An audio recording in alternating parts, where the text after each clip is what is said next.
श्री राम जय राम जय जय राम, श्री राम जय राम जय जय राम, श्री राम जय राम जय जय राम, श्री राम जय राम जय जय राम। जय श्री हरि। पूज्य गुरुदेव के चरणों में बारंबार प्रणाम। संत महात्माओं का वचन है, भगवान शिव की वाणी है, श्री कृष्ण की वाणी है कि जो जीव नाम जप करता है, राम राम राम राम का उच्चारण करता है, राम राम कहने से राममय हो सकता है। पर जिज्ञासा आपकी और मेरी कि ये राम राम राम राम कैसे जपना चाहिए। पिछले कुछ दिनों से आप और मैं, संपूर्ण भक्ति कुंभ परिवार राम नाम का जप कैसे किया जाना चाहिए, ये अन्य कथाओं के माध्यम से, सत्य घटनाओं के माध्यम से, प्रेरक प्रसंगों के माध्यम से जानने का प्रयास कर रहे हैं। आप और मैं राम राम राम राम कहकर राममय होने के स्वप्न को साकार करना चाहते हैं, पर ना जाने कैसी कैसे विघ्न हैं, कैसी कैसी बाधाएं हैं जो आपके और मेरे पथ को अवरुद्ध कर रही है। आपको और मुझे आज तक राम जी का अनुभव नहीं हो पाया। आइए एक सत्य कथा को श्रवण करते हैं और जानते हैं कि आपकी और मेरी त्रुटि कहाँ है, कैसे नाम जपने से आप और मैं राम जी को प्राप्त कर सकते हैं। वो कौन सी विधि, वो कौन सा ऐसा अनुष्ठान है जिसके द्वारा जपा गया नाम, रटा गया नाम आपके और मेरे राम जी को प्राप्त करने के स्वप्न को पूरित कर सकता है। एक समय किसी राज्य के राजा के यहाँ संतान ना थी।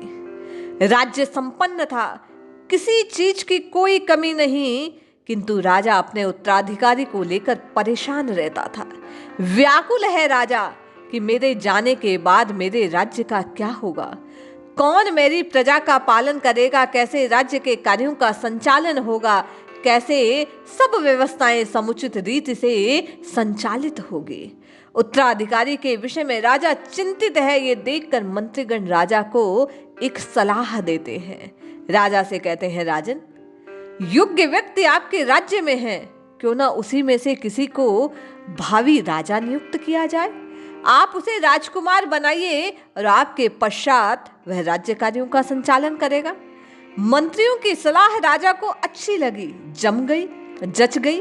राजा ने राज्य में जो बालक थे योग्य, उनको बुलाया, सभी को एक एक बीज दिया और कहा, इस बीज को ले जाकर अपने घर के गमले में लगाओ। 6 माह बाद मैं इसे देखूंगा।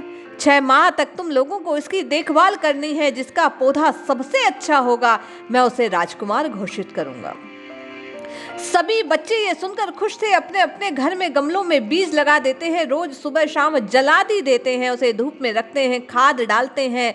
कुछ ही दिनों में बीज से पौधे निकलने लगते हैं। सभी बच्चे अपने पौधों की देखरेख करते हैं। राज्य में सिर्फ एक ऐसा बच्चा जिसके बीज से पौधा नहीं निकला। वह बच्चा बड़ा दुखी, पौधा पनप नहीं रहा। अन्य बच्चे उसका मजाक उड़ाते। 3 महीने बीत गए, सब बच्चों के पौधों में फूल आने लगे, लेकिन उस बच्चे का गमला आज भी रिक्त है, बीज से पौधा बना ही नहीं। बच्चा रोज सुबह शाम पानी देता, खाद डालता, लेकिन पौधा उगा नहीं। ऐसे करते करते 6 माह बीत गए। सब बच्चे अपना अपना गमला लेकर राज दरबार में प्रसन्न मुद्रा में पहुंचते हैं। जिस बच्चे का बीज नहीं उगा वह आज भी घर बैठा है।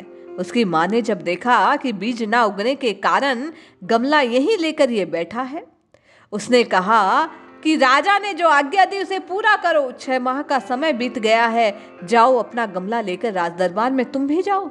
बोले, माँ, मेरे गमले में से तो कुछ है ही नहीं, बीज उगा नहीं, पौधा बना नहीं, पुष्प आए नहीं, मैं क्या लेकर राजा के पास जाऊं।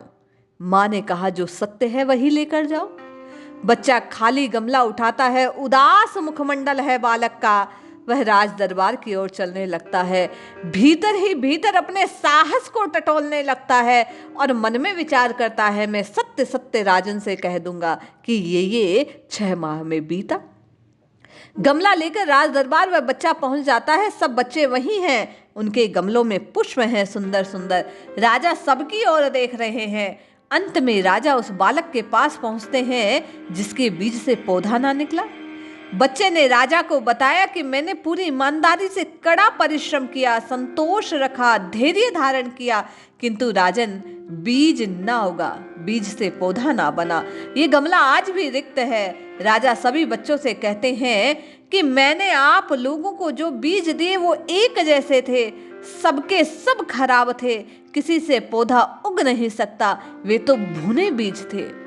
राजा आगे कहते हैं तुम सबने मुझे धोखा दिया, अपना अपना बीज बदल दिया। सिर्फ इस बच्चे ने कोई छल कपट नहीं किया, इसने सच बोलने का साहस जुटाया, 6 माह तक धैर्य रखा।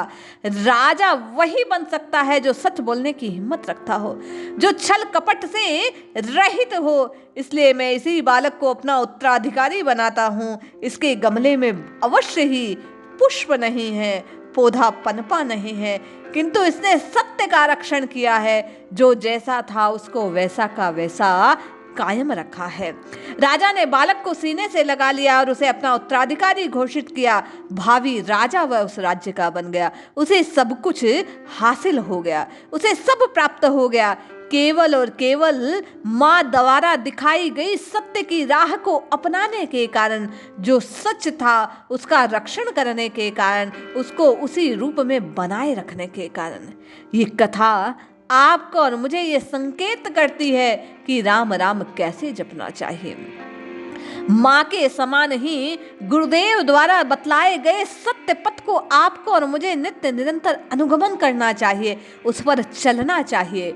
जो निज स्वरूप है, जो निष्कपट आपका और मेरा सत्य स्वरूप है, जो विकारों से रहित है, जो निर्मल है, उसे उसी स्वरूप में बनाए रखने का प्रयास आपको और मुझे धैर्य पूर्वक नित्य निरंतर करना चाहिए। ये कथा इस बात का संकेत करती है। यदि आप और मैं नाम जापक हैं, राम राम राम राम कहकर राममय होना चाहते हैं, उस बच्चे के समान यदि आप और मैं भी राज्य अर्थात राम जी को पाना चाहते हैं, अपने सिद्धि को प्राप्त करना चाहते हैं, अपने मनोकामना को पूर्ण करना चाहते हैं, तो आपको और मुझे सत्य का रक्षण करना चाहिए, छल कपट से रहित होकर अपने निज स्वरूप का रक्षण करना चाहिए। नित्य निरंतर केवल और केवल निष्कपट होकर श्रद्धा और विश्वास से, प्रेम से, प्रीति से प्रभु के नाम का बारंबार जप करना चाहिए, प्रभु को बारंबार पुकारना चाहिए। यदि आप और मैं नित्य निरंतर गुरुदेव द्वारा दिखाए गए पथ का अनुगमन करेंगे तो निश्चय मानिए आपकी और मेरी ईमानदारी से की गई कड़ी मेहनत देर से ही सही आपकी और मेरी सफलता की प्राप्ति का अवश्य ही संधान कर देगी। आप और मैं निश्चय राम जी को प्राप्त कर देंगे यदि कथा के मर्म को आप और मैं धारण करेंगे, निष्कपट बनेंगे, हेरा फेरी से बचेंगे, तो निश्चय मानिए संसार की ओर प्रवाह को रोककर यदि आप और मैं राम जी की ओर, अपने सत्स्वरूप की ओर प्रवाहित होना प्रारंभ कर देंगे तो निश्चय मानिए आपको और मुझे राम जी की प्राप्ति होगी। इसलिए जपिए जपिए जपिए नित्य निरंतर केवल और केवल रघुनाथ जी के नाम को जपिए, आपका और मेरा कल्याण अवश्य होगा। श्रद्धा से, विश्वास से, प्रीति से, प्रेम से प्रभु को अपना मानकर, प्रभु को अपना जानकर, नित्य निरंतर उनके चरणों का आश्रय लेकर शरणागत के भाव से प्रभु के नाम का उच्चारण कीजिए। निश्चित माने कल्याण होगा ही होगा। जय श्री हरि।